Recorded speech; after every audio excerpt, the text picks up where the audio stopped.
We are learning more about the officer who took his own life while sitting in his patrol car outside police headquarters.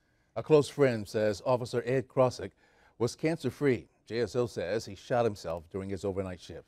3 years ago, we introduced you to Krosick when his wife spoke to Channel 4 about her husband's battle with a rare form of cancer. Well, Channel 4's Adrian Moore spoke to people who knew him, and Adrian is joining us now live from downtown. Adrian?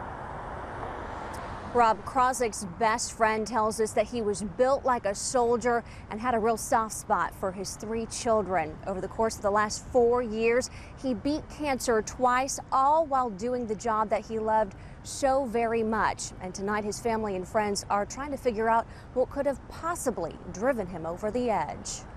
Every time you saw him, you saw a positive person. That positivity is what former JSO officer and Channel 4 crime analyst Ken Jefferson says immediately drew him to Ed Krosick, and a trait that drew hundreds to his side after his cancer diagnosis in March of 2009. In my opinion, he took it very well, and what I mean by that is he didn't like it, but he was determined to fight it.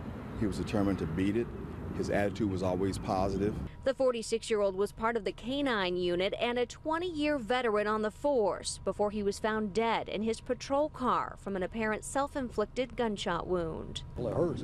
It's a big family. We all know Ed. I've known Ed most of my career, you know, and just like people in other groups everywhere else, we all hurt when somebody in our family is hurting. Krosick's best friend and JSO colleague told us he underwent months of painful treatment for nasopharyngeal carcinoma, a rare and oftentimes aggressive throat and mouth cancer. In August 2010, he had a setback with a cancerous tumor removed from his femur and hip socket.